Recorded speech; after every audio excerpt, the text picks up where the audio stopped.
turned on the lector mic. I'm going to call to order the meeting of the Camarillo City Council. And can we please have a roll call? Councilmember Craven. Here. Councilmember Kildee. Here. Councilmember Tremblay. Here. Vice Mayor Santangelo. Here. Mayor Milche. Present. The purpose for calling to order at 4:30 is for a closed session. Can I have the city attorney announce the reason we're going into closed session? Yes, it's a conference with legal counsel, anticipated litigation, initiation of litigation pursuant to Government Code Section 54956.9D4. Number of potential cases is 2. Do we have any public comment for this item? Seeing none, we will recess into closed session and we will reconvene at around 5 o'clock.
Camarillo Sanitary District Board to order and ask the clerk to call the roll.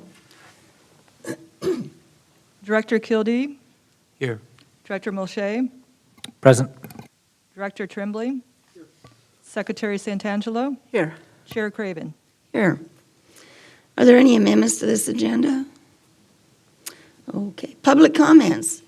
Is there any member of the public who'd like to speak to us on an item that's not on the agenda?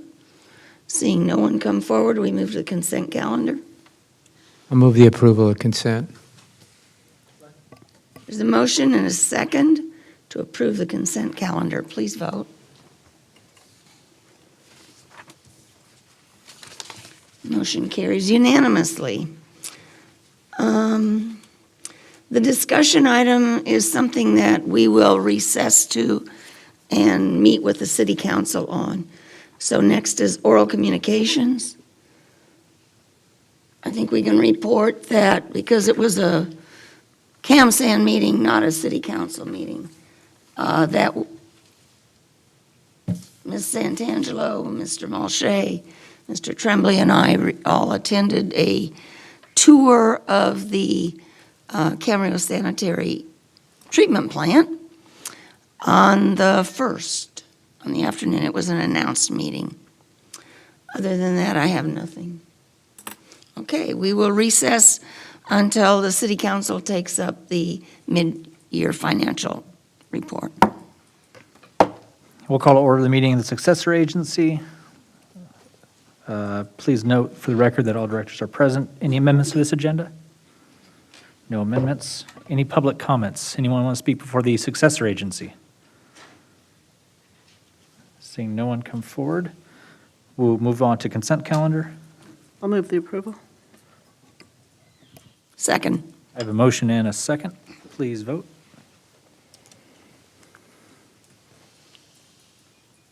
That passes unanimously.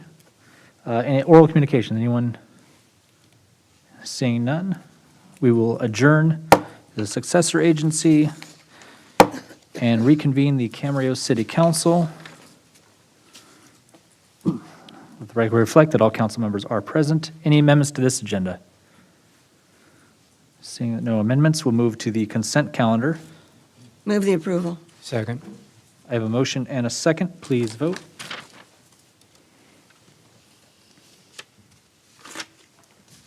That passes unanimously. We'll go down to discussion items, and we'll take the first item, item I, fiscal year mid-year budget report. And I will call the Camarillo Sanitary District Board back into order. Thank you. Thank you, Mayor, members of the council, members of the sanitary board. I'm Mark Uribe, the finance director for the city. We're going to be talking about the mid-year budget review. As you know, every year in June, you adopt a budget for the fiscal year coming up starting July 1. And as we go throughout the year, we adjust the budget, have the ability to adjust the budget as conditions change or as new projects or programs come into mind that had not been budgeted previously. So what we do at the mid-year is we take a formal approach to look at every account, every revenue, and see how the trends are coming in and whether or not we need to adjust our projections for the remainder of the year. Now you have a report as part of your packet. I'm going to be doing a summary of what's in that report. We'll start off by saying overall the bottom line is positive for the general fund. Focusing on the general fund, that being the largest operating fund for the city. We're going to be talking about budgeting in a pandemic and revenue and expenditure mid-year trends and recommended adjustments. And then I'm going to touch on some other financial updates. Okay, when we talk about budgeting in a pandemic, this is a slide that shows the spike in the number of cases this last winter season. Now, this being the second winter season of the pandemic, could this be an ongoing trend? Maybe. But this is what we're seeing in the number of cases. These spikes, and we're showing this to say that this really did not have an economic impact as it did when the pandemic first started. So we're still in a recovery mode, but even with this spike in cases, our finances were still pretty healthy.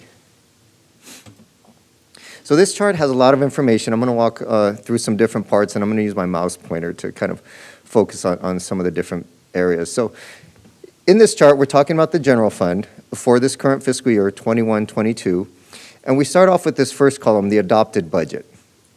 Adopted budget had $43.4 million in revenues with the transfers in, $45.2 million. Expenditures, $40,960,000 with transfers out of $9.4 million, total of $50.34. And we have our revenues over under expenditures.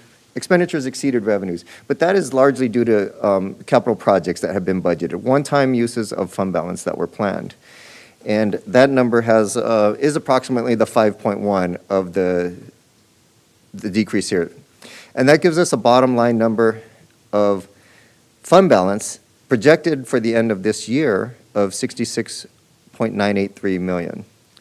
Then we come over to this amended budget column, the second column over. This reflects what the current budget is right now, and that includes any adjustments that have been made during the first 6 months of the year through separate council items. There was a little bit of an increase in expenditures here, about $290,000, and then an increase to the transfers out here of about $600,000. What that is a rollover of capital projects, primarily the Disdar Park. So anything that was budgeted in the previous year with the project ongoing, whatever wasn't spent carries over into the next year and adds to the budget. So that's what those adjustments were for. Brings us to a total bottom line number here of the $66.1 million total general fund. Then we come over to this recommended mid-year adjustment column, where, as I said, the bottom line is positive. Looking at our revenue trends, and I'll touch on each of these in the next slide, but we're looking at a $2.3 million increase to revenues, to our revenue projections that we had originally budgeted for. And with that increase, and then some smaller expenditure adjustments, $154,000.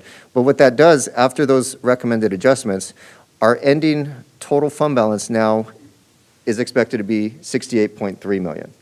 And I'll touch on that in a little bit later, too.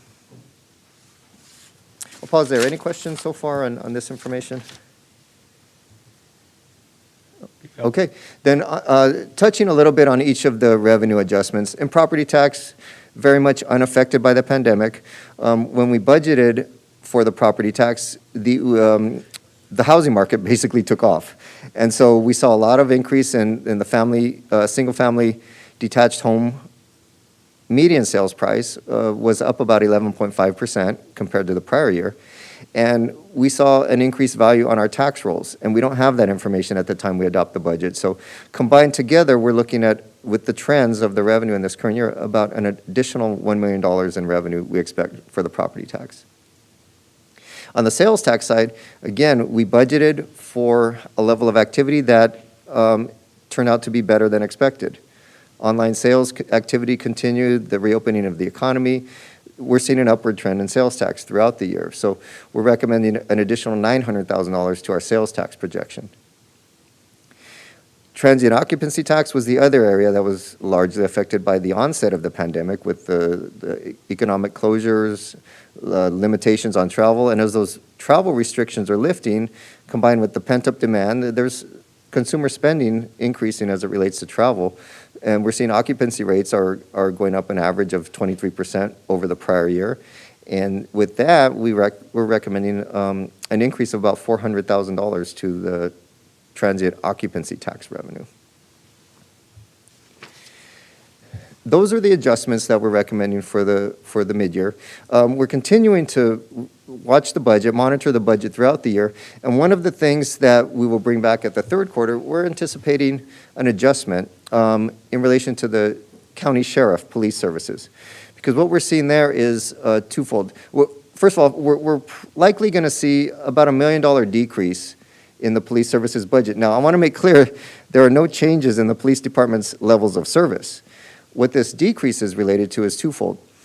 One is the adopted budget that assumed a 4% increase in the contract rate. This last month, the county actually approved a contract that had a 2% increase. So we see a savings related to that. The other component of it are vacancies throughout the year. When there's vacancies, we don't get charged. So there's some savings there. And that where we expect to bring back in the third quarter some additional savings on the expenditure side. So that completes the budget discussion. I want to talk about a few other financial updates. Pandemic relief. The city had received several categories of federal funding as a result of the pandemic, and we've tried to list them out in chronological order as much as possible.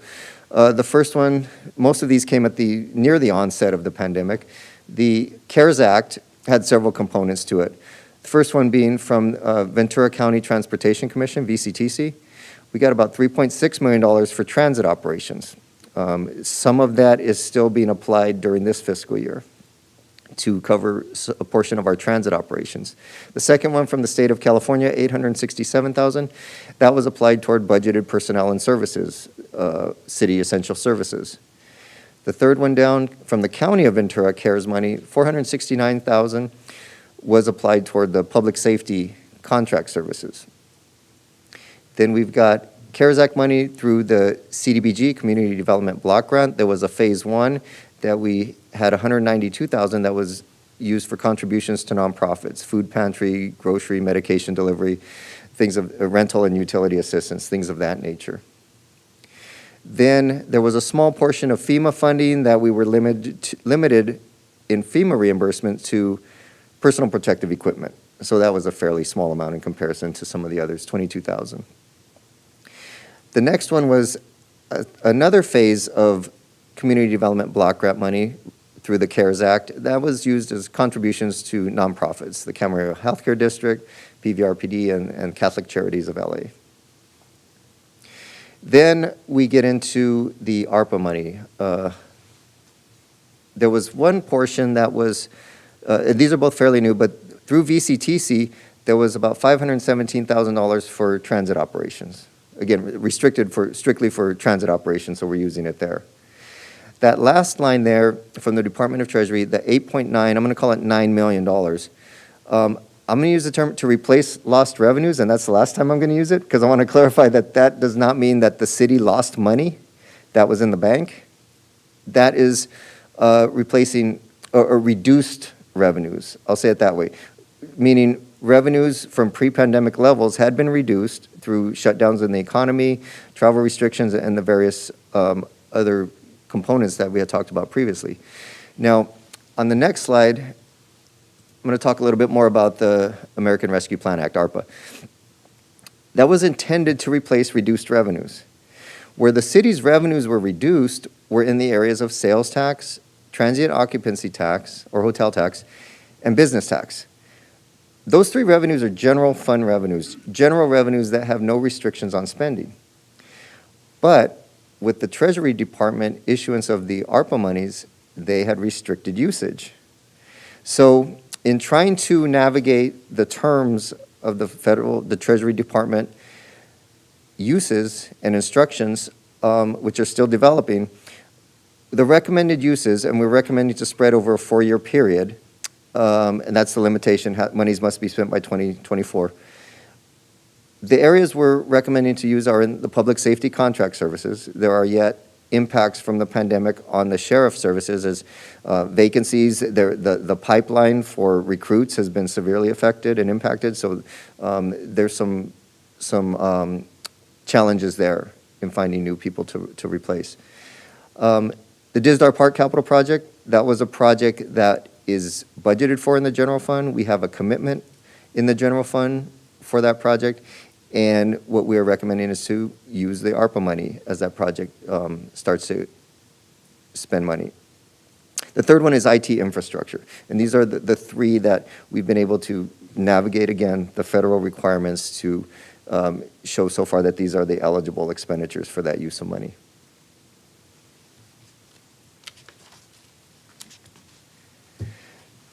Next up, talk a little bit about the total fund balance in the general fund.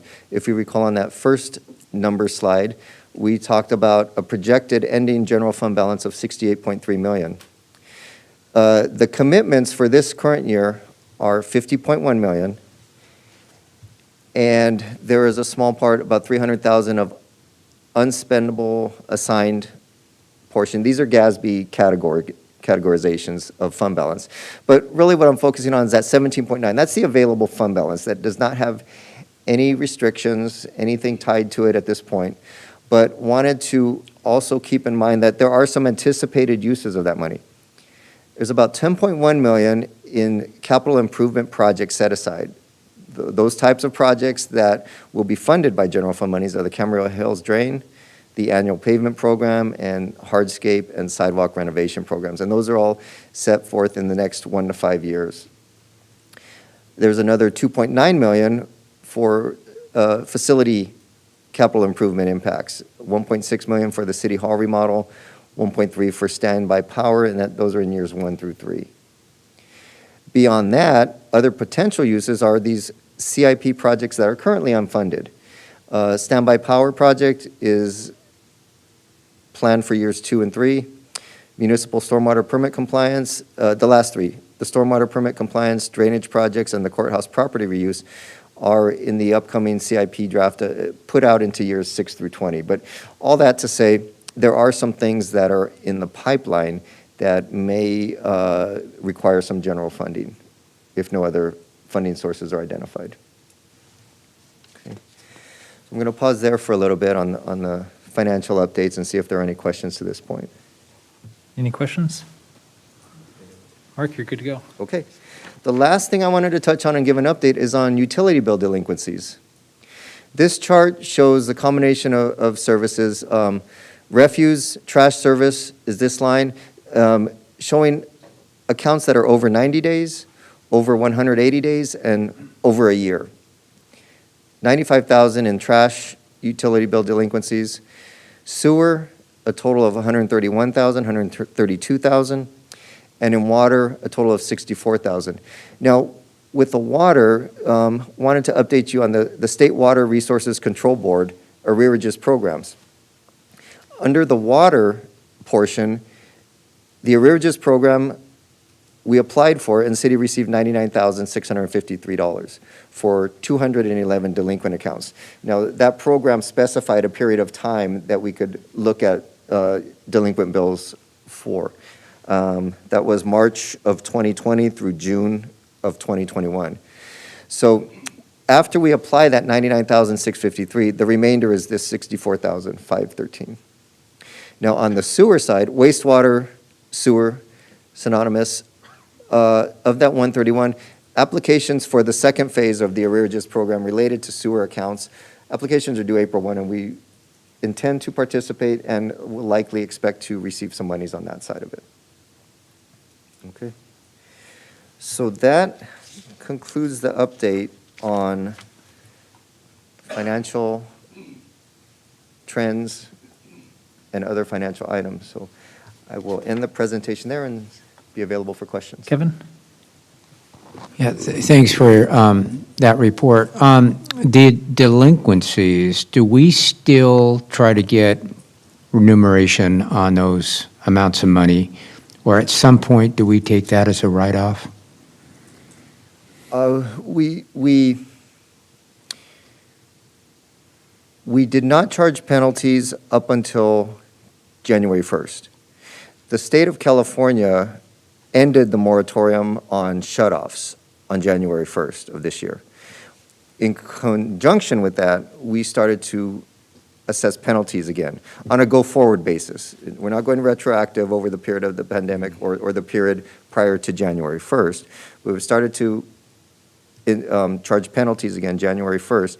And with that, the notices that are going out, we're starting to get customers calling in and setting up payment arrangements and making payment on those past due amounts. So in a way to answer your question, we are still attempting to work with these customers to collect those amounts. Not necessarily on the current months, but on the months ahead of us, the current months. We're not really working so much on the past months, but more so on the current months. In a way, the past months that are balances without penalties, Right. but the past balances, some of it on the water side may have been relieved by the arrearages program monies, but the remainder, we're still working with customers to collect on those. Okay. Other question? Tony? Thanks. Just two things. First of all, I just wanted to compliment you on the staff report and on the exhibits. I thought they were thorough and very clear, so I was really pleased with them, so thank you, Mark. The question I have, can you take the slide back to the ARPA money, please?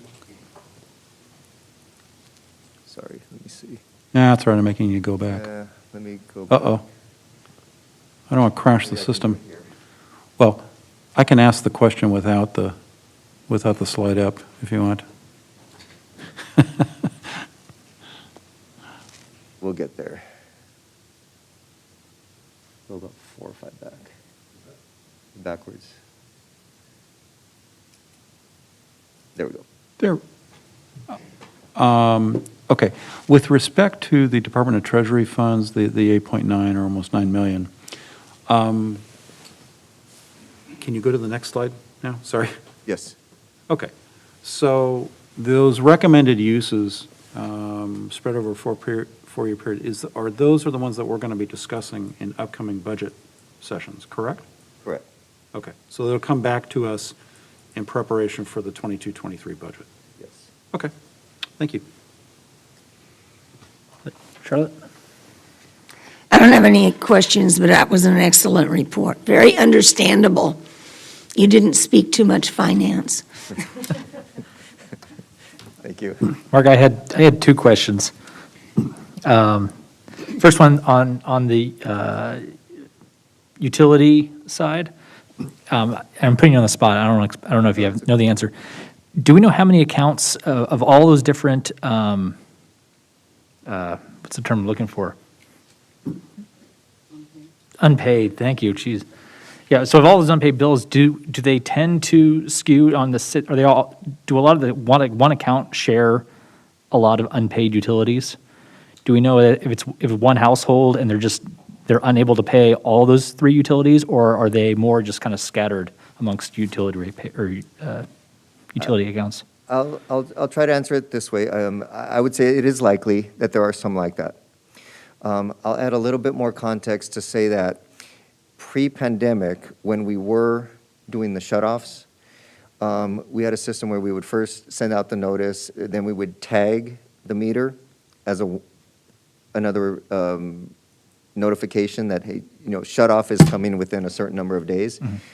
We would get a group of those customers coming in and paying off the shutoff, off the tag on the meter. Then when the shutoffs came around, we would get another group of customers that would make payment as the shutoffs were coming.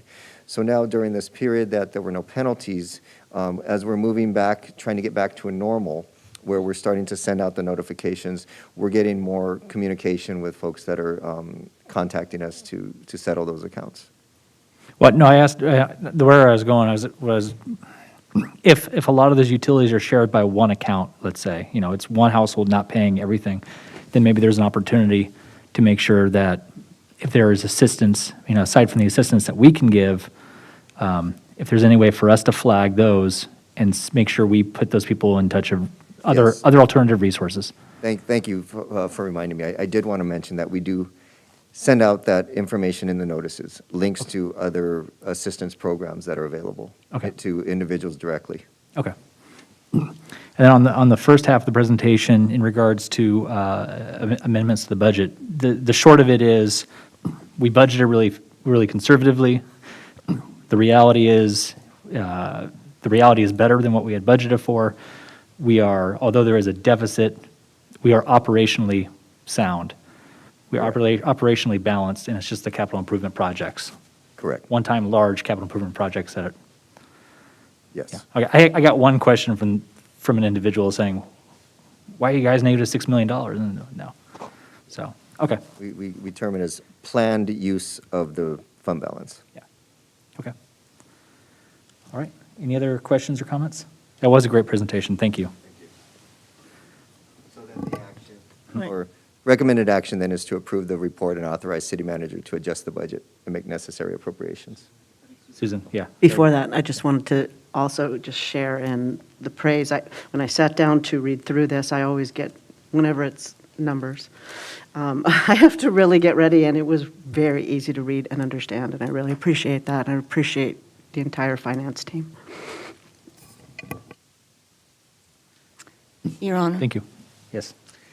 I will move to approve the FY 21-22 mid-year budget report and authorize the city manager to adjust the fiscal year 21-22 budget and make the necessary appropriations. Thank you. I have a motion and a second by Mr. Tremblay. Can everyone please vote? And that passes unanimously. All right, thank you very much, Mark. And next, as we move on to item J, the triennial review of the general plan amendment referral. Joe, you get to take hot seat. Oh, Charlotte, do you want to adjourn sanitary? I will adjourn the sanitary district meeting. Thank you, Mayor Moshe and members of the City Council. So in accordance with our City Council Policy 7.01, tonight we're going to conduct a triennial review. On January 23rd of 2019, the council referred for further study General Plan Amendment number 2019-1 for Rick Springville LLC. And so we'll go through the triennial review tonight, status update, some requests from the applicant, and then options for the council to consider. So first, the property is located just south of the 101 and west of Springville Drive. And the airport's located south of the property and is zoned light manufacturing. And then we have mostly built-out industrial to the west.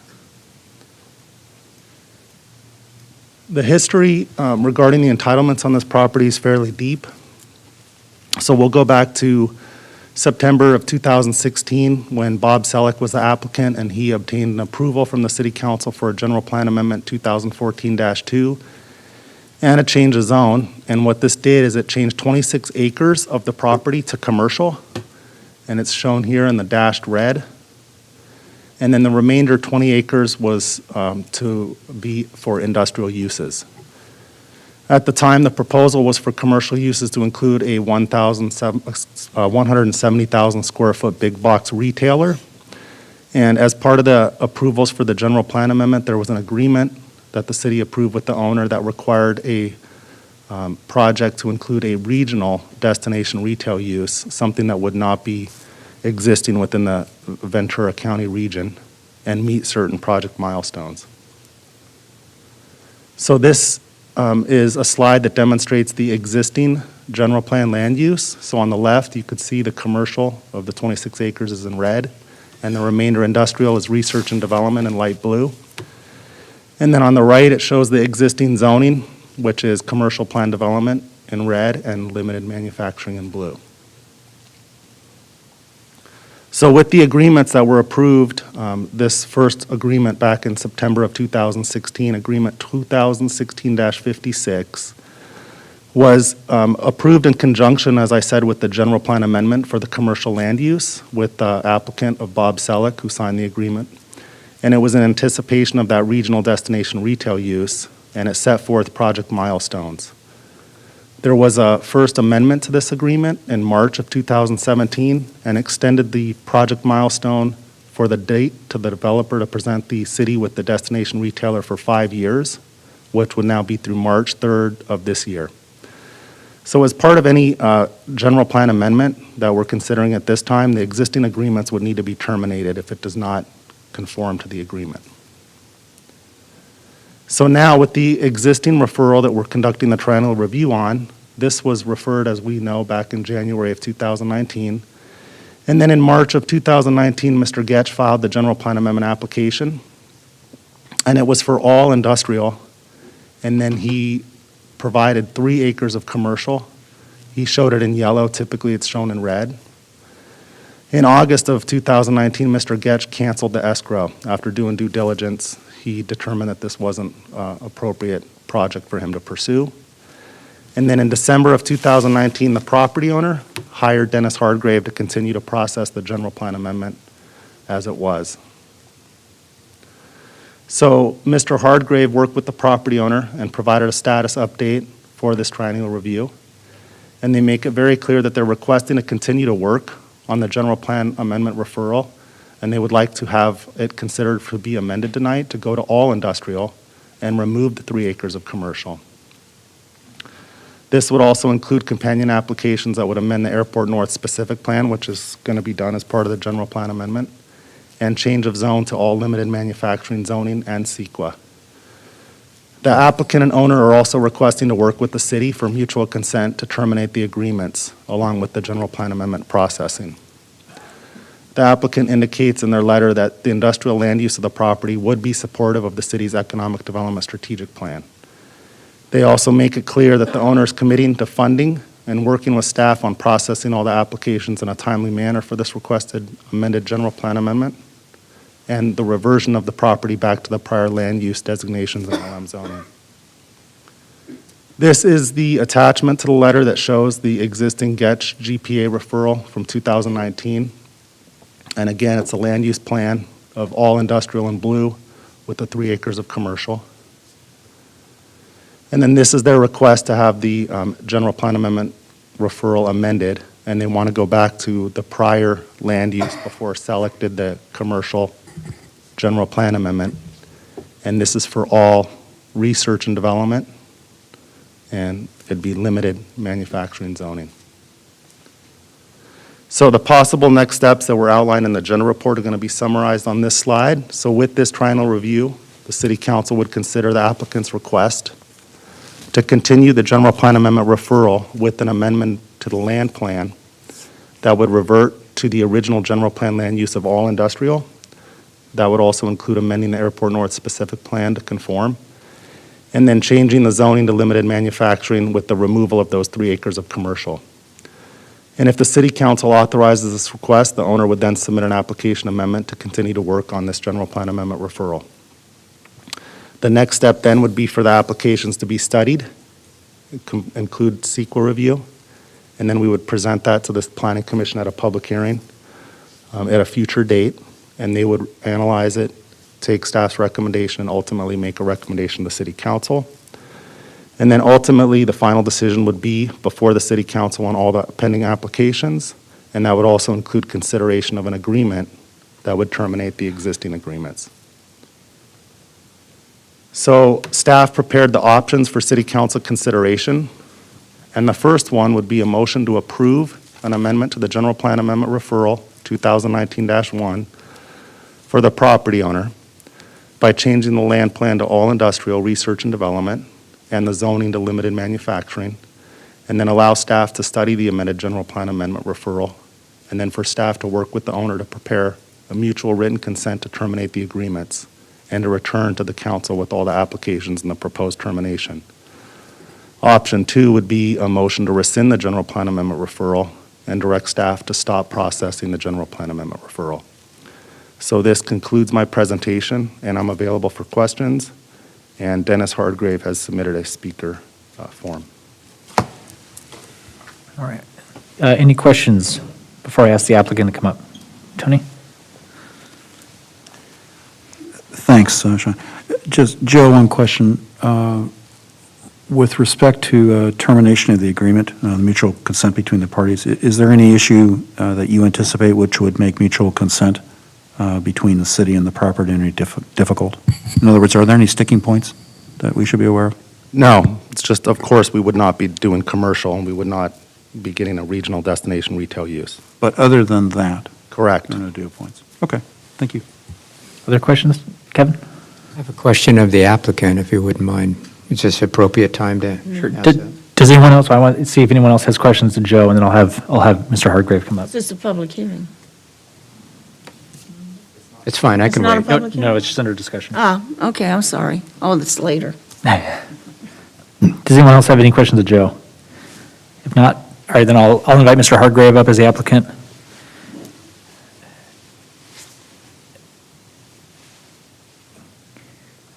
And your lectern microphone should be on. Good evening, Mr. Mayor, members of the City Council, Dennis Hardgrave, and it's good to be in the room in person. This is a unique change after 2 years almost. I am representing the property owner, which is Rick Springville LLC. And just as a little background on this, some of you may know this project does have a very long history. Mrs. Craven particularly probably remembers that when we approved the Airport North specific plan when I was a little boy, we we originally zoned this. This was the Farrow family property. And over the years, many things have happened, including the successful construction of the Springville interchange. And so it's been a piece of property which has had a lot of attention. And there was a vision, as you know, when Mr. Selleck came to the council to do this destination retail. There was at one point, I'd say, a competition between several cities in the region to get one of those two whales, I think people call them. And neither materialized, nor will they materialize in this completely reset retail environment we now live in. We're certain that that is not a feasible use for the property. So with that, the property owner, who at one point had to take the property back from Selleck, who did actually own the property and entered into the agreement. The property owner is a financial institution, and they own the property, and so they've now taken it back, and they're the owners. They had optioned it to Mr. Getch, or he was under contract, and as Joe mentioned, stepped away from the project when it didn't look like it was going to work for what he wanted to do. So where we are is we're back to saying the best and highest use and need is to fulfill the economic development strategy of the city by adding the, returning it back to the LM use originally in the specific plan. We do support the option 1 as listed. We will move ahead with the GPA. It brings jobs and employment. Interestingly, this industrial project would bring over $8 million in SEBA fees, and you have a large outstanding bond issue for the SEBA interchange, and so this would fund quite a bit of that with development. And option 2 does absolutely nothing. It puts the property back in limbo. We'd still have to rescind or unwind the agreement because it effectively terminates within a month. So we strongly support working with staff in the rescinding process and moving ahead with the amended GPA. Any questions, be glad to answer. Thank you very much. I'll go to Kevin. Yeah, thanks for the report, Dennis. I think it's fair to say you've been doing this a long time. And I, like Mrs. Craven and others, have been going through several iterations of this project. And I also think it's very fair to say that the city's been very supportive on the ups and downs of this property. So my question, Dennis, in your experience in this, do you feel that there's a market for industrial in the future for this project? I don't want to necessarily put you on the spot. I'm just asking you, with your several years of experience in this, that you feel that there is a future and a market for what you're proposing here tonight. There is. Thank you for the question. And I would say specifically, and I'm going to reference back to the Camino Ruiz project, in fact, when I do this, if you recall, we showed vacancies or available land within the city. And this is a piece of property that can only be used for commercial or industrial use. It's not a housing site because it's adjacent to the airport. We see it as the best short-term site. When short-term, I mean within 2 to 4 years, to be able to actually get buildings up in the air, to have sites that would be available for expansion of businesses on a large enough scale to work. There's 40 acres of land out here, and there are no large sites available in the city. We think we could attract a tenant different than that's going into the Del Norte Business Park, and we feel like that's a good attraction for this site. And yes, so we think it's really the appropriate use. We have a more than adequate amount of retail land available immediately east of this at the Amara Shopping Center, which is still unbuilt because of the lack of demand, I'd say. So I hope that's a clear answer. Thank you. Other questions? No? Dennis, you're all good. Okay, thank you. Thank you. All right, at this point, discussion. Or any other questions? Have any other discussion? Does anyone want to lead us off? I'll start. Did you have a question, Kevin, or I did don't you? have any questions, I just have a comment. Okay. Would you like to speak first? You- Okay. I think he Um, acknowledged you first. We have, as has been described, done a lot with this property. We've made several agreements, one of which, with regard to the bridge and the prepayments, will have to be honored. And it's not, they have to be honored, we need to honor them. But the other one, I think, needs to be terminated. That other proposal, Mr. Selleck and some city council members thought could happen and thought it would be wonderful for the city. Personally, I always thought it was way too pie in the sky, and I also thought it was going to bring a whole lot more traffic to an already crowded freeway than our residents would stand for. But nonetheless, this is going back to what I think what we wanted it to be originally before this big idea came in. And I can certainly support option one. I'll go. Kevin? Yeah, the reason why I had the question is that, we've worked on this for several years. And there was a time when we thought that the commercial use may have legs. It might have a future on that. But then, as markets do, markets switched here. And the thought is that not only revenue producing, this is only coming from me, the thought is revenue producing to the city is important.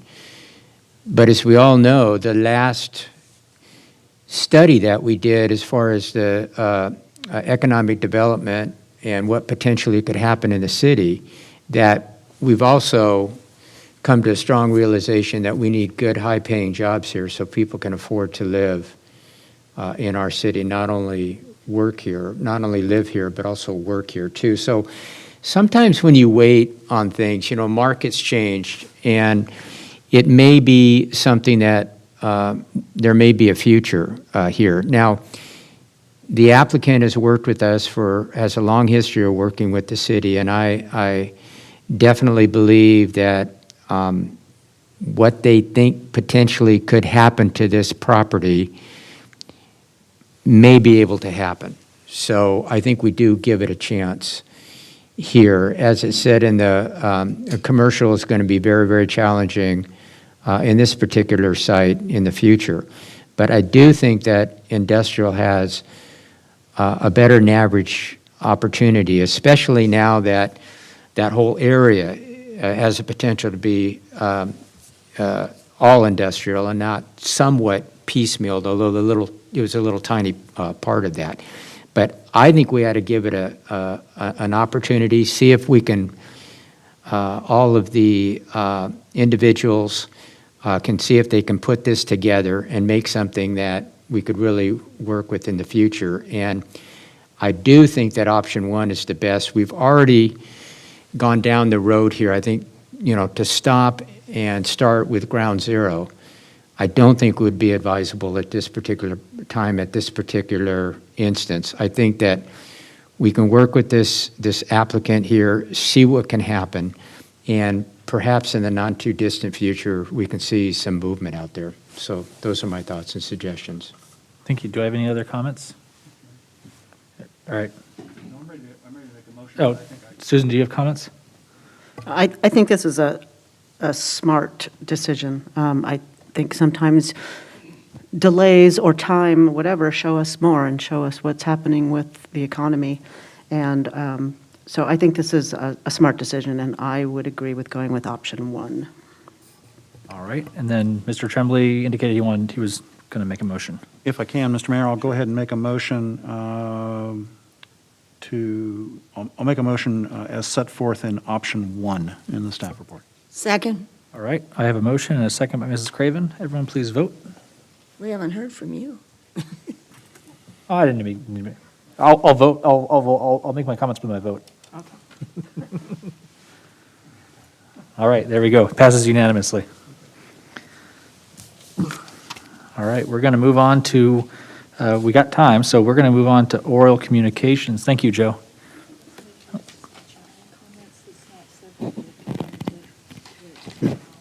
Sure. No, I will. That's fine. I'm going to do something out of order. I do have a gentleman in the audience. He came early, and he would like to make general public comments. So this way he doesn't need to sit and wait till 7 o'clock till we reconvene. I'll let you come up. John, I can't read your last name. Frenchie? Okay. Just general rules really quick. You got a clock in front of me, and I got one in front of you. It starts at 3 minutes. It'll count. I won't need the whole time. Okay, and you're familiar with the rules? Yeah, somebody Okay. may recognize me from working over at the PD, retired a few years ago. And while I was working there, I also joined a group called the Ventura County Adult Abuse Prevention Council. And currently I'm the president. It's a nonprofit. And last month on the 8th, we held an e-waste event over at the senior center. And we brought in a couple $1,000s. And I just want to say thank you to the city because they put it on the TV channel, they put it on the marquee, they put it in the newsletter, and it got out there, and we had a lot of people that came out there, so I really appreciate the support from the city. And a special thank you to Mr. Roger Picardo, who hooked me up with PC Recycling and was kind of the middleman and got us to the point where we were able to put on this event. So that's all I wanted to say was thank you. Thank you. All right, yes, Mr. Tremblay? Can I just say thank you to Mr. Franchi for his efforts, and I'm hoping that there will be another event relatively soon. I don't know if one is. We're shooting for 6 months. 6 months. Great, thank you. We'll make sure we get it out. All right. We will go on to oral communications. I do not have any comments from our city manager or city attorney, so it'll just be 5 of us. Mr. Tremblay, you mind if I start with you and I'll go down the row? Sure. Okay. All right. Meetings attended since January 26th. On January 28th, I had the Metrolink board meeting. Principally consisted of operational contractual matters, but we did approve free fares on the Metrolink system for February 4 for Transit Equity Day in honor of Rosa Parks and her courage. And in fact, in a committee meeting later this week, we will be considering free fares on Earth Day in April of this year. And it's interesting because this is all occurring in juxtaposition to ridership recovery issues that all transit operators are having right now. But in any event, that's a little bit of what's going on in Metrolink. Ridership is still way off, but for this Transit Equity Day, it was remarkably successful in terms of the numbers of boardings. In fact, let's see, if I have my notes. I want to say it was about 13,000 in terms of Wow. boardings that people, free boardings that people, 43% ridership increase, a projection of nearly 13,000 total boardings. And it reached a new pandemic record of 14,150 boardings that day, and that was 5,600 more than the previous Friday. More than a 50% increase on the San Bernardino, Antelope Valley, Ventura County, and Riverside lines compared to the prior Friday. So, very successful. I'm sorry, Kevin, question? Can I ask just one real, are you seeing any correlation between when gasoline prices rise and ridership goes up? Yes, there is a correlation, right. There's a correlation between office recovery rate, or office vacancy rates in the Los Angeles area in particular, but you're right, there is a correlation in terms of the sensitivity on gas prices relative to ridership, but overall, I think the big impact has simply been the COVID-19 pandemic. Thank you. I didn't mean to interrupt you. Thank you. Oh, no, that's okay. That's all right. On February 1, we had a special meeting of the City Council, noticed properly, of course, for the wastewater reclamation facility tour. Not the city council. Well, that's true. It was the Sanitary District Board Directors. I stand corrected. Thank you, Mrs. Craven. February 2, we had our special meeting of the City Council, and I know it was a special meeting of the City Council And it was properly noticed as well at the library with our goals and objectives setting for the fiscal year 2022 and 23. And I want to compliment the mayor and all of us. I think it was a very good session. We did well.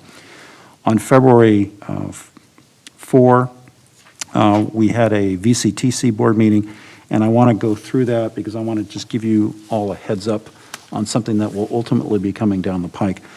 First of all, I assume the chair position for VCTC at this last meeting, but in this first meeting, and I think Mr. Klotzel talked about this at our last council meeting, VCTC and its consultants are in the middle of what's called a TIES study, T-I-E-S, which is a transit integration and efficiency study. And the study is basically focusing on strategies on improving operational efficiencies and economic efficiencies, as well as potential opportunities for service integration with the goal to grow ridership experience, or grow ridership and improve the ridership experience for transit providers in Ventura County.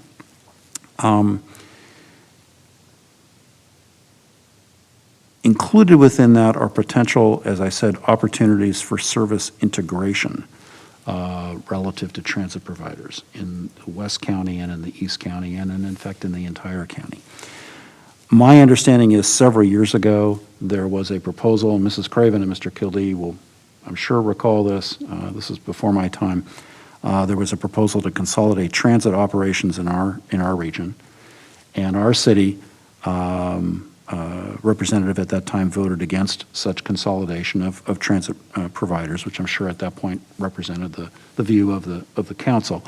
And there are some reasons for that. There are multiple issues involved in doing transit integration, including financial. You know, for example, as you all know, the city of Camarillo can use Transportation Development Authority, TDA funds, for local non-transit purposes, for street purposes, because we have under 100,000 in population. And there are also other issues involving operators and operational flexibility, et cetera.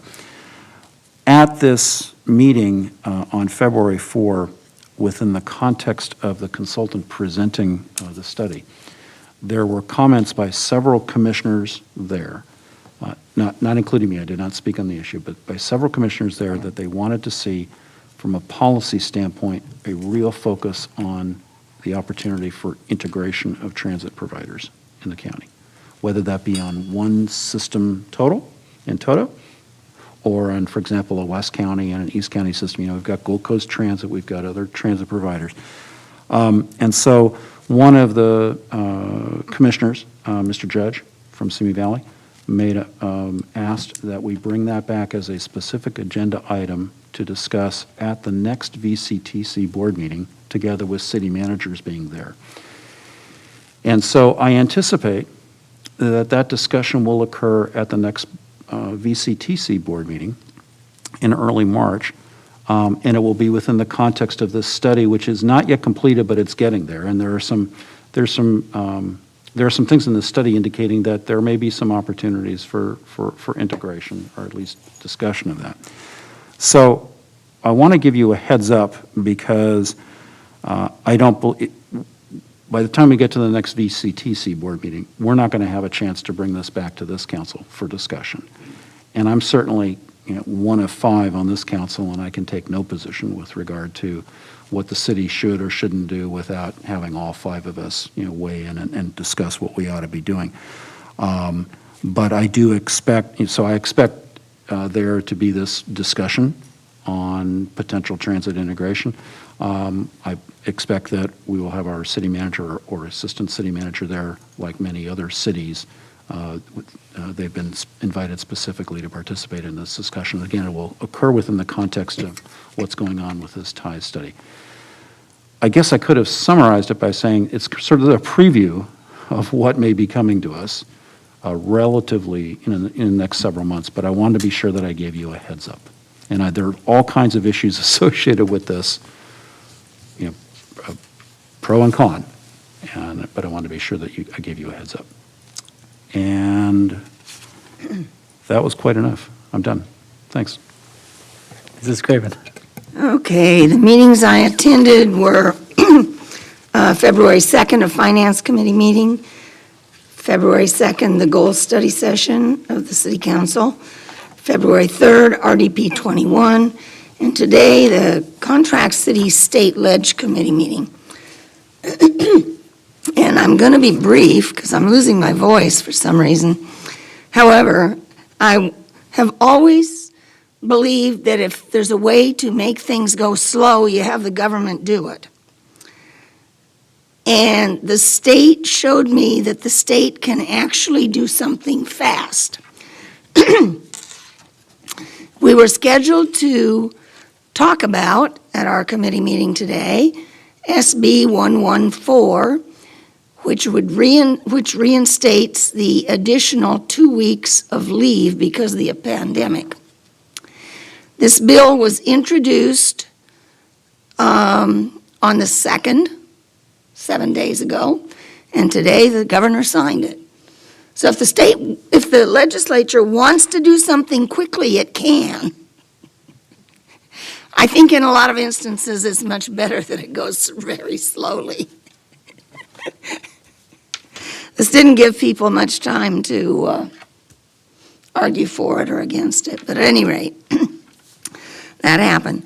Another thing I wanted to ask is if we could close in memory of Buzz Dorsey, or Donald Dorsey.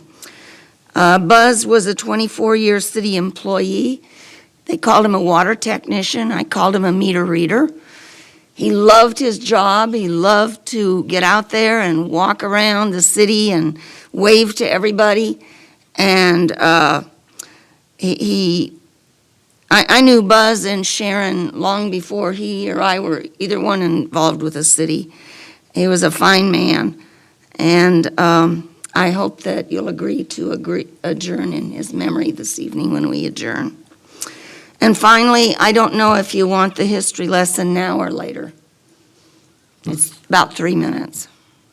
If you want to give it now, if you're Sure. prepared to give it now, you can give it now. Okay, so I'm talking about the first churches in Camarillo. And so the first 3 churches in town had completely different beginnings, but records show a remarkable spirit of cooperation between them.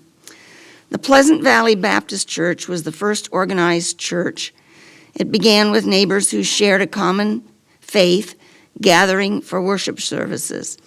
They recorded an organizational meeting on June 12, 1869.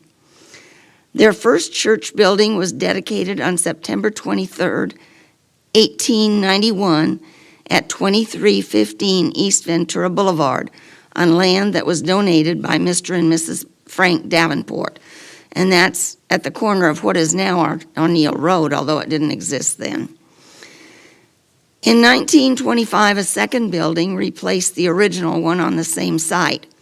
5 years later, a third structure was erected adjoining the second, and Harold Burkett, son-in-law of Adolfo Camarillo, was the architect. Although a devout Catholic, when Juan Camarillo died in 1936, he bequeathed $5,000 to Pleasant Valley Church. Now, this is in 1936. As a mark of gratitude and appreciation for the many acts of kindness shown to me by its pastors and its people. So the bell that was in the tower at that church has its own story. It was cast in Los Angeles for a church of the Little Flock located in Springville, which disbanded about 1906. The trustees loaned their bell to Pleasant Valley Baptist Church in 1917 and then donated it in 1930 when the third structure was constructed. When Pleasant Valley Baptist Church moved to Ponderosa, right over here, the bell was removed and it now stands in front of the new church, which now calls itself Pleasant Valley Bible Church. That was in 1979. And I learned today they also took the stained glass windows with them. The Ventura Boulevard building was purchased by the Evangelical Free Church. And for a while, the Evangelical Free Church occupied the structure completed in 1930, while it rented the one completed in 1925 to the Camarillo Heights Baptist Church, whose building had burned in a 1970 fire that swept through the Heights. That church then built at the corner of Las Posas and Carmen and is now called the Camarillo Community Church. Meanwhile, the Evangelical Free Church is still in the old Pleasant Valley Baptist Church building, but its name has been changed to the Chapel City Church. Chapel City Church. The second church was St. Mary Magdalene Chapel. The first Catholic church was a one-room wooden family chapel on the Camarillo Ranch. On July 1st, 1913, the same site was blessed and the cornerstone laid for a replacement chapel at 2532 East Ventura Boulevard. Juan Camarillo, Adolfo's brother, commissioned Albert C. Martin to design the new church in the style of a mission that he had admired near his father's birthplace in Mexico City. And he had it built as a tribute to God, the growing city of Camarillo, and his parents, Don, Juan, and Martina Hernandez Camarillo. The chapel was named after his and Adolfo's oldest sister, Magdalena.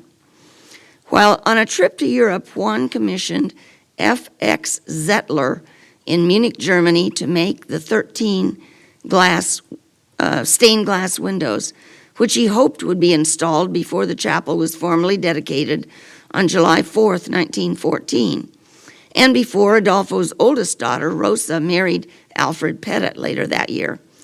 However, the stained glass windows were misplaced at a port in Italy during World War I. They were not discovered, shipped, and delivered until 1919. Although a family chapel, all Catholic people in the area worshiped there. A priest traveled from Oxnard on Sundays and holy days. It was operated as a mission of the Oxnard Parish until 1940, when the Camarillo family gave it to the Los Angeles Archdiocese for use as a parish church, including the chapel, the East Wing, which was used as a family museum to house the items that Juan Camarillo brought back from his worldwide travels. The fountain that resembles the one at the Mission Santa Barbara, and a Camarillo family crypt beneath the southwest corner. On June 27, 1976, a second building, also called St. Mary Magdalene, was dedicated at the corner of Las Posas and Crestview. Land and building were paid for with money pledged by the parishioners. In the 1990s, extensive earthquake safety improvements were made to the old chapel so that now both the old and the new buildings are in use today. Disdar Park. This story would not be complete without mentioning Disdar Park.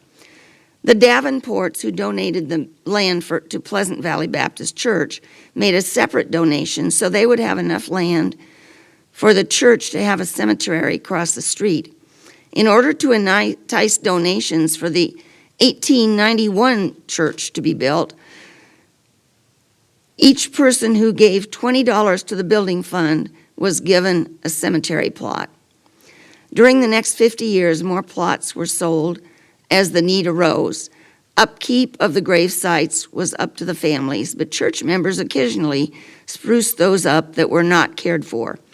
In 1929, Juan Camarillo bought the unused portion of the cemetery from the congregation for $10,200, and that's where the fire station and community center were later built. At this time, as time passed, families either died out or left the area, and more graves were neglected. The cemetery as a whole was considered an eyesore by local businessmen. Mr. Hazen, or Mike Disdar, who operated, I learned this, see, I've got to go back and redo the water one now. He operated the community water system at the time and also a restaurant. He was so concerned about the eyesore that he met with the church trustees to discuss the matter. By 1940, the church owned only the driveway, walkways, and a very few unsold plots. In 1941, Mr. Disdar proposed a plan whereby he would pay all the costs to move the bodies from the cemetery to Ivy Lawn in Ventura if the church would contact families of the interred, obtain consent to have the remains exhumed, arrange to have the land deeded back to the church, and later deed it all over to the county of Ventura to establish a park. The church approved the plan, and members began the tedious task of contacting families to make the necessary arrangements. Mr. Disdar died in 1943, long before work was completed, but his will had a provision to pay for the project, to pay for completing the project. The book, Pleasant Valley Baptist Church, 1869 to 1969, by J.R. Ray Bright, states, "There were a few graves that were not moved. The families involved said they would rather leave the bodies where they were, especially so as the land would be a perpetual park. In December 1954, the County Board of Supervisors," so that went on from 1941 until 1954. It took a long time to get everybody moved that was going to be moved. In 1954, the County Board of Supervisors accepted the deed for the property from the church. The county built the park and turned it over to Pleasant Valley Recreation and Park District after it was formed in 1962. The city purchased the park from that district in 2011 for a price of $1 million. The third church was Camarillo Foursquare Church. It began as a series of tent meetings led by the famous evangelist Amy Semple McPherson herself in the 1930s and 40s in a field near the site of 2572 Berry Street. She was based in Los Angeles and founded the Foursquare Gospel Church.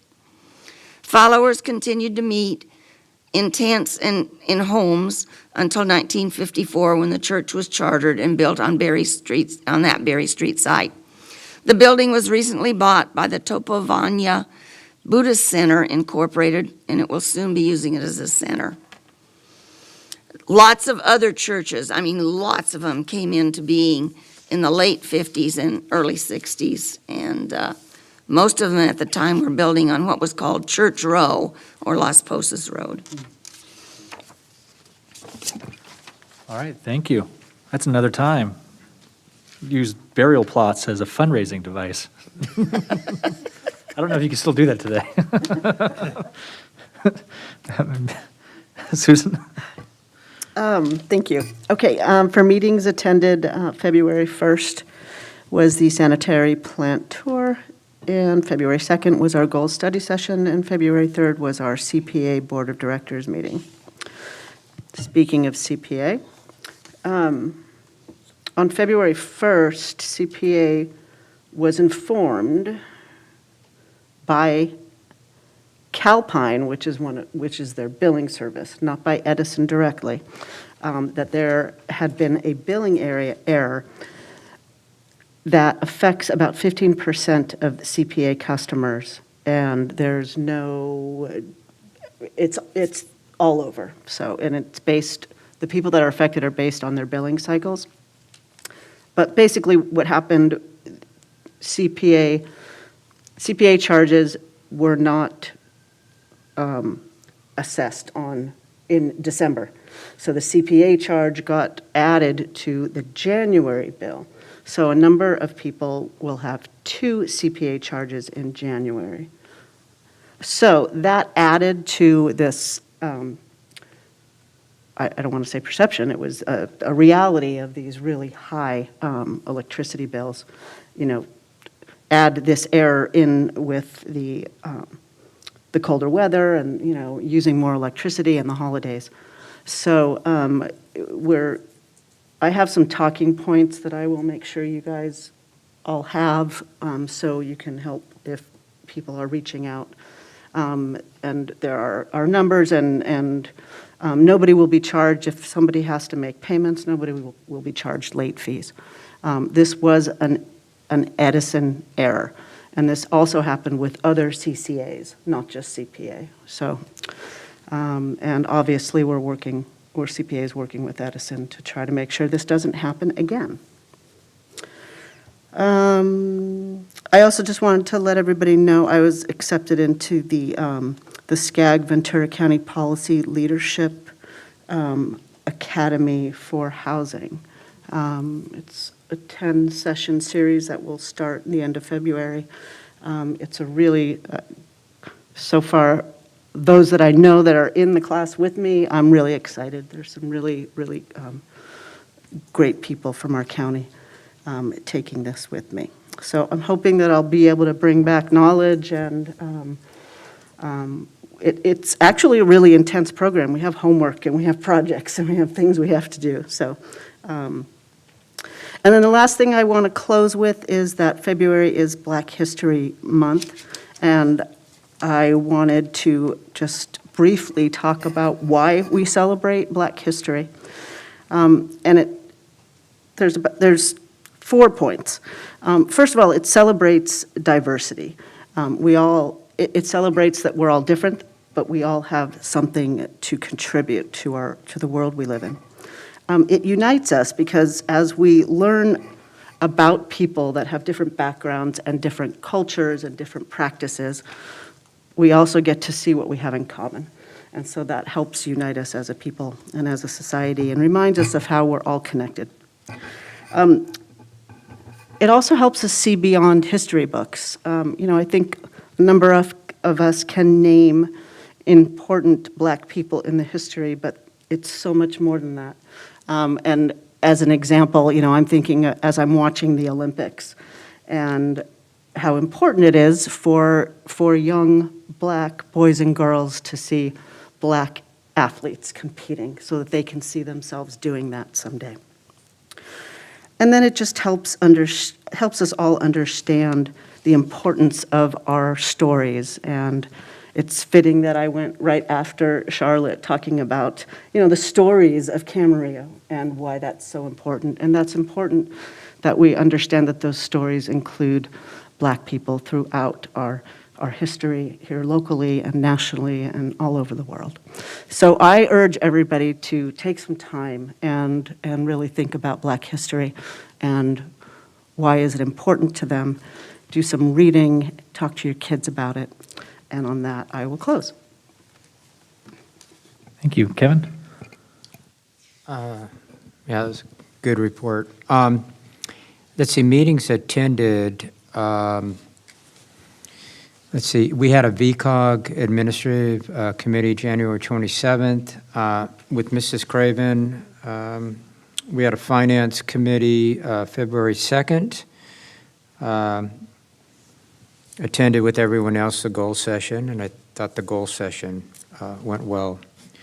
Did have a Brsd meeting February 3rd, and I had the honor to attend Richard Navarro's viewing, and there were several, well, for lack of a better term, retired city employees there, and I was able to catch up with some of them that I haven't been able to see for a while. So I had a conversation with his wife, and they've asked if I would say a few words at his, his, I don't want to call it, it's kind of a memorial here, and I agreed to do that. So I'll for sure making it, a little update on that as the time comes. So with that, that's all I have. All right, thank you. I'll round it off really quick with meetings attended. Thursday, January 27th, I attended the ribbon cutting in Old Town for the Charles Allison State Farm. He took the he bought the Camarillo Plumbing building. Tuesday, February 1st, I attended the sanitation plant tour with all of you. Wednesday, February 2nd, we had an ad hoc committee. Later that day, we had council goals and objectives study session. I think that did go rather well. Friday, February 4th, to Educator of the Month at Rancho Campagna, and that was Erin Huizinga. And she was really great, and that was a good. There's two things I really like. I like ribbon cuttings, and I like Educator of the Month awards, and I will always do everything I can to make those two, if nothing else, make those two, because those, especially Educator of the Month. And then lastly, so in addition to adjourning in the memory of Donald Buzz Dorsey, I also am going to ask that we adjourn in the memory of Dr. Richard Wilson. I want to give you a little bit history on Mr. Wilson, Dr. Wilson. He was a respected physician who practiced in Ventura County. He's a radiologist at Buenaventura Medical Clinic for over 30 years. He had passed away November 8th of last year. He was a Camarillo resident for the last 11 years, both he and his wife. Dr. Wilson served his country and his community. Having served in the Navy from 1959 to 61, he held the rank of lieutenant commander. He also volunteered alongside the Ventura Police Department. Was named Ventura's Volunteer of the Year back in 2008. He studied the use of silver in X-rays, published scientific papers both in the U.S. and abroad.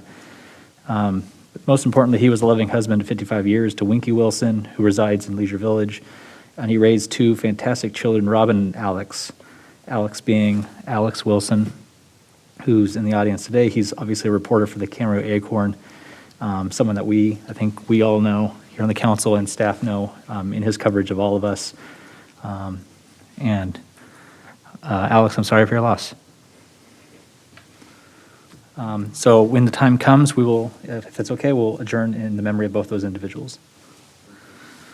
All right, with that, we're at 6:16. We've run through our 5 o'clock agenda. We had no announcement from our closed session. There was no need for us to go back into closed session. Correct. My understanding, okay. So we will recess until 7 o'clock.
We're going to reconvene the meeting of the Camarillo City Council. At this time, we're going to do public comment. Public comment is opportunity for the public to speak on anything that is not on the agenda. Do I have anyone in the audience that wishes to speak on an item not on the agenda tonight? And I don't have any comment cards? Carrie? I don't have any? Okay. All right, seeing no one speaking of public comment, we'll go to our first public hearing. And I'm going to ask staff for, sorry, this is going to be the Darling Development GPA 2020-2. And Jackie, are you taking this one? Yep. All right. Good evening, Mayor Molche, Vice Mayor Santangelo, and council members. The applications for your consideration have been submitted by Darling Development related to an approximately 3.29 acre site for a general plan amendment to change the land use designation from quasi-public to industrial, and a change of zone to change the zoning from rural exclusive residential to light manufacturing. And this is where the project site is located. It's at the southwest corner of Skyway Drive and Airport Way, north of Pleasant Valley Road. And the property is currently owned by the Oxnard Union High School District, which has declared the property surplus. Surrounding land uses include agricultural fields on unincorporated county land across Pleasant Valley Road. To the south, Pleasant Valley Recreation and Park District workshop buildings to the west, Frontier High School to the north, and Ace Charter High School across Airport Way to the east. The subject site currently contains the Skyway Playhouse, office buildings, parking lot, sports court, and the former Camarillo Airport water tower. And the existing general plan designation is quasi-public, and that is being proposed to be redesignated to industrial.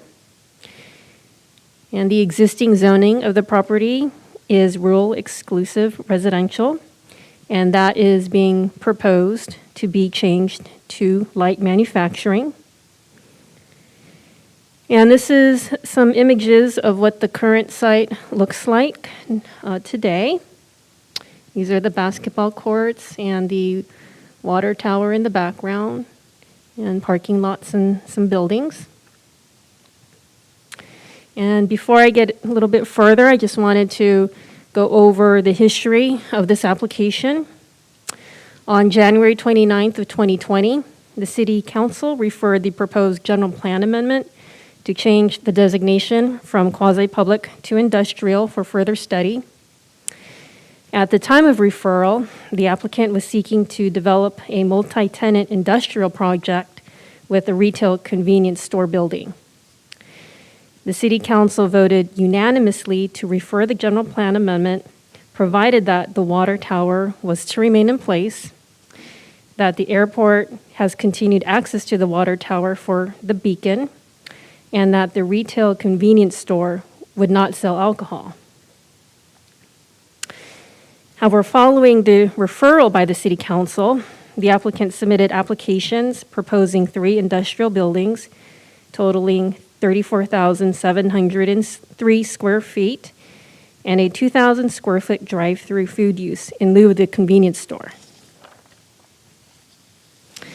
The city entered into an agreement with Rincon Consultants to prepare an initial study and mitigated negative declaration, or M&D for short, in accordance with the California Environmental Quality Act to evaluate the potential impacts associated with the proposed project.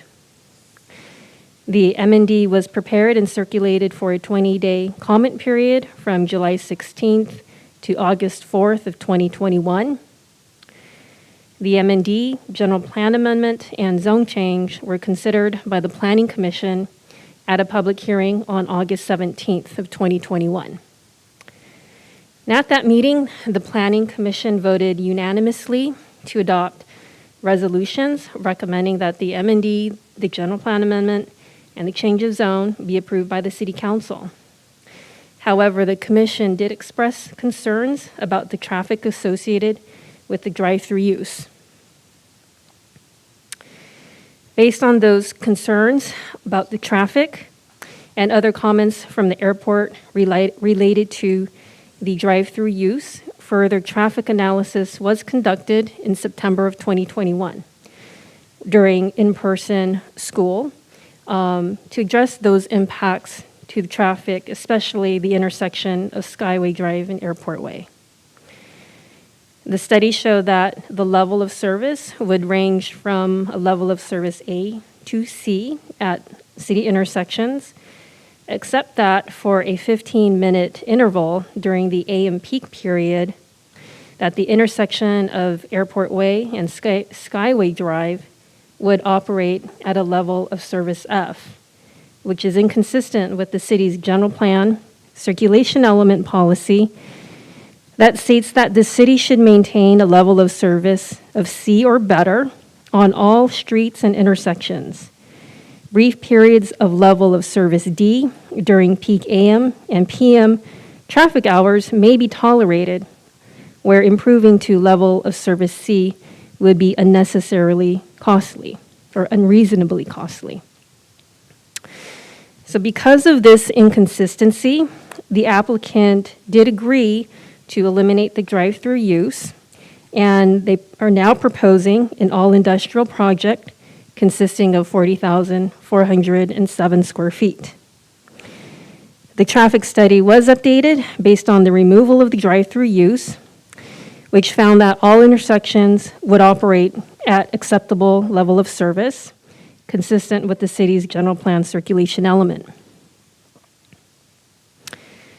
The development plans associated with this project propose to construct 3 multi-tenant industrial buildings, which would be considered by the Planning Commission at a future date should the M&D, general plan amendment, and change of zone be approved by the City Council.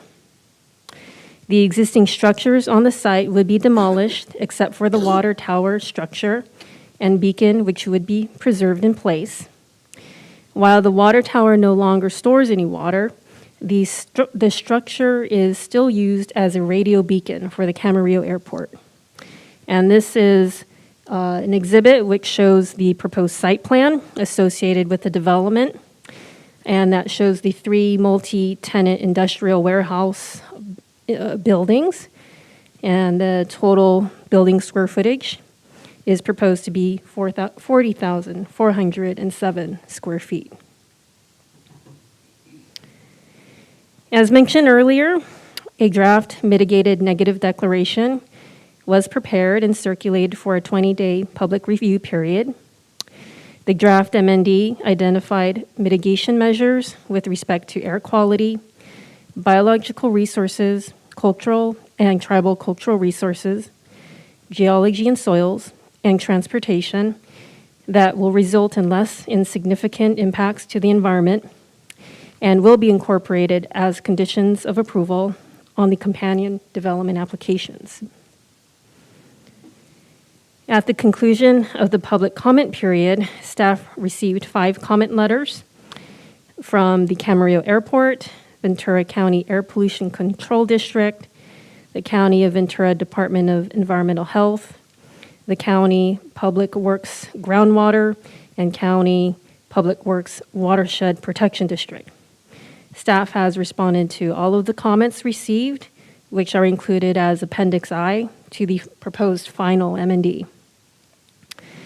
The proposed final M&D includes the updated traffic study that was prepared based on the removal of the drive-through use and an all-industrial project. The proposed final M&D also incorporates edits to the project description and traffic sections that were made following the conclusion of the public comment period to reflect the revisions to the project description.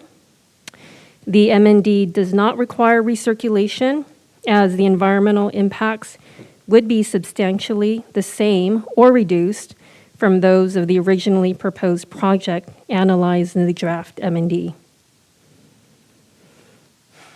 The proposed project does provide for several public benefits, which include that the project will provide for an infill redevelopment of an underutilized and mostly vacant site, which will be a well-designed project appropriate for this location and will be compatible with the surrounding uses. The enhanced architecture associated with the proposed development plan will improve the streetscape along Pleasant Valley Road, which is a scenic corridor, and that the project furthers the economic development strategic plan by providing opportunities for business startups and entrepreneurial development. The development project will provide public art and a new entry monument sign for the Camarillo Airport. The project will preserve 6 existing mature trees along the perimeter of the project and provide additional enhanced landscaping throughout the site. And the project will preserve the water tower and beacon for the Camarillo Airport. At the August 17th, 2021 Planning Commission meeting, the Commission voted unanimously to recommend approval of the M&D General Plan Amendment and Change of Zone to the City Council. Therefore, the suggested actions are for the City Council to adopt a resolution approving mitigated negative declaration 2020-11, adopt a resolution approving General Plan Amendment 2020-2 to change the land use designation of the approximately 3.29 acre site from quasi-public to industrial, and to request a reading of the ordinance by title only, waive further reading, and introduce the ordinance approving change of zone 332 to change the zoning designation from rural exclusive residential to light manufacturing. And that concludes my presentation, and I'm available for questions. Also here tonight is the city's environmental consultant, Greg Martin, with Rincon Consultants, as well as the traffic consultant, Scott Schell, with Associated Transportation Engineers. The applicant is also present in the audience tonight. All right, thank you, Jackie. Does anyone have any questions? Kevin? Question, probably more for the applicant, but I can wait. Yeah, I'll invite the applicant up once I open up the public hearing. But any questions for staff or? No? And then right before I open up the public hearing, do we have anything anyone needs to disclose per council policy 1.05? That's if you had any discussions outside of council with the applicant or any representatives. I will add that I did. So I spoke to nothing material to Mr. Cohen, who's the legal representative of the applicant. We did not talk anything material about this. It was just kind of a passing reference that he was legal representation for the applicant on this project. So I just want to make sure I disclose that. All right, then aside from that, we will open the public hearing. And I'm going to ask the applicant or any representative for the applicant to come speak.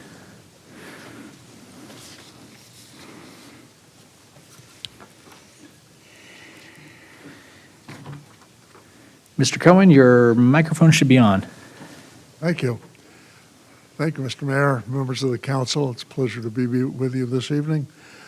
I have with us tonight Mr. Darling and his partner, and as well as his architect, Mr. Poliquin, and a representative of the Oxnard School District that has been representing the district in this transaction. Frankly, we couldn't say what you just heard any better than you've already heard.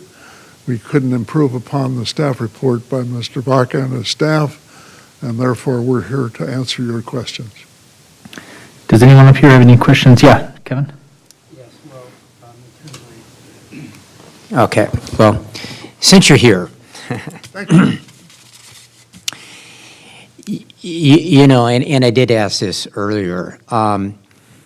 With what you're proposing tonight, do you feel that there's a future in the designation that you're about ready to submit to us? In other words, do you think that this will work for what you have planned?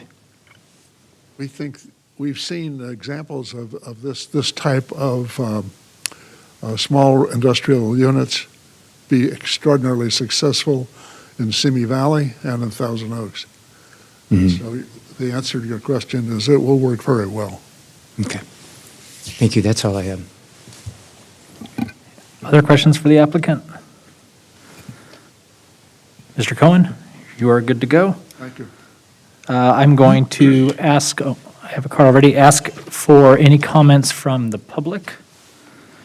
And I have Joel, I'm gonna butcher your last name, so if you can just say it for me. I don't blame you. Okay. Good evening. Joel Kirshenstein. Joel is fine. On behalf of the Oxnard Union High School District, I've been representing the district on this and all their other surplus properties since the Surplus Property Advisory Committee was formed, and then the board approved this property as surplus, and then it went out to the RFP process, and Darling Development won the RFP. We, on behalf of the district and the board, we appreciate all the hard work and the long journey that this has gone down. The district, even though they were in escrow throughout this entire process, they have made a number of concessions to make sure that this keeps moving. And the board wanted to express, along with Dr. McCoy, their appreciation for all the work that went into this.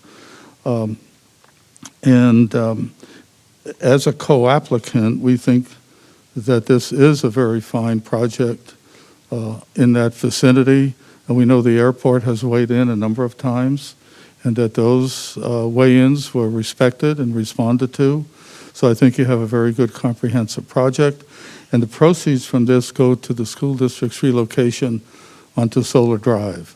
So it's all been part of a very large process, so we appreciate all the effort that's gone into it. Appreciate your staff as well. So thank you. Thank you very much. Do I have any other public comment? I don't have any other cards. Does anyone else in the public there or in this chambers want to approach, make a public comment? Before I close the public hearing? All right. I will close the public hearing. Do we have any other questions of staff before we? Don't have any questions. All right. What is the will of the council? I'll start out. Okay. Yeah, I think this is a good project. I think it's even better than we looked at 2 years ago.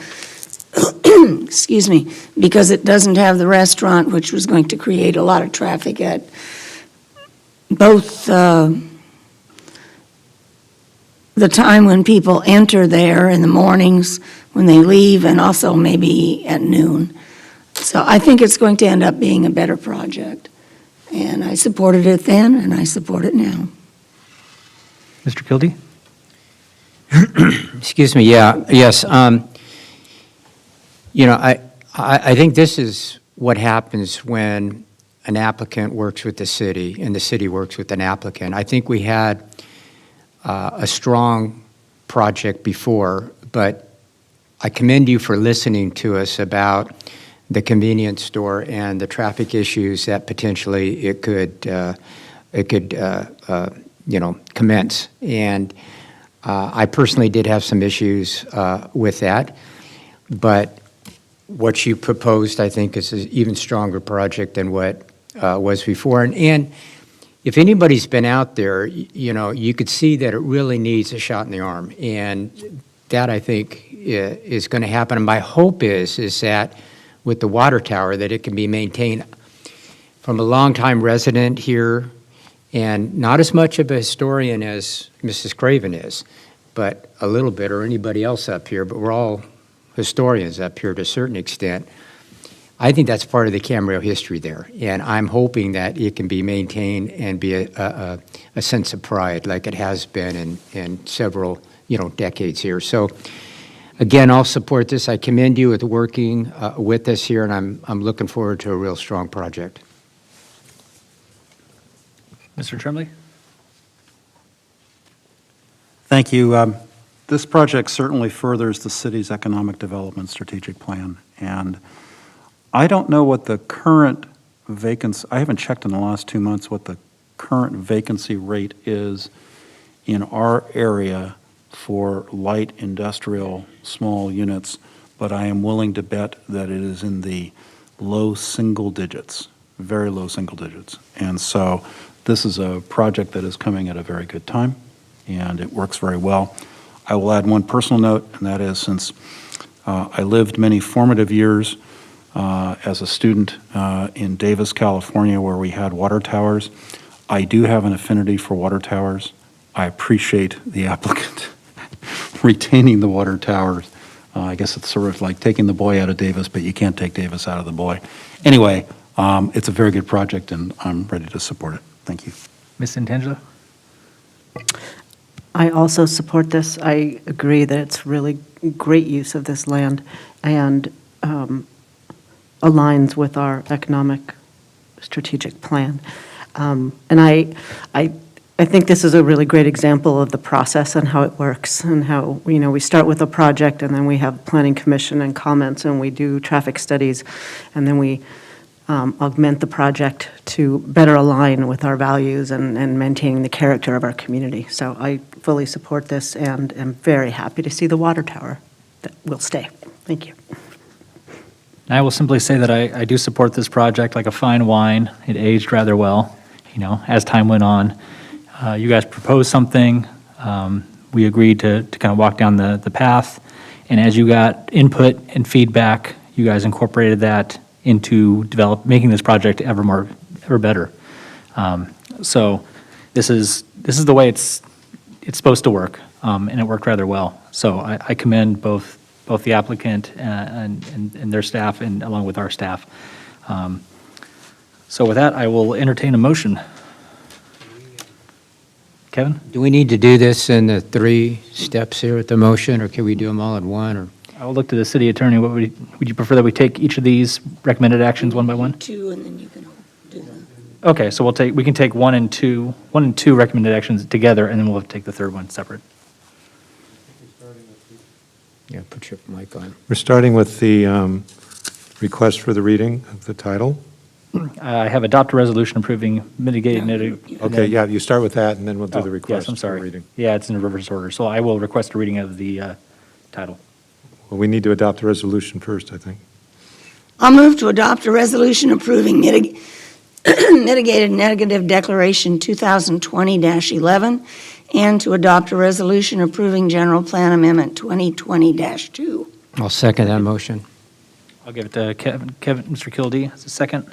Please vote. That passes unanimously. I'll request a reading of the title. Yes, this is ordinance 1189, an ordinance of the City Council of the City of Camarillo for a change of zone of an approximately 3.9, let me restate that, 3.29 acre site located at the southwest corner of Skyway Drive and Airport Way from rural exclusive residential RE to light manufacturing M1, further described as CZ332. I'll move to waive the further readings and introduce the ordinance approving change of zone 332. Second. I have a motion and a second. Please vote. And that passes unanimously. All right. With that, we are done with item K. We have completed our earlier agenda items, and all we have left is to adjourn the meeting. This time, I'm going to adjourn the meeting of the Camarillo City Council in the memory of both Donald Buzz Dorsey and Dr. Richard Wilson.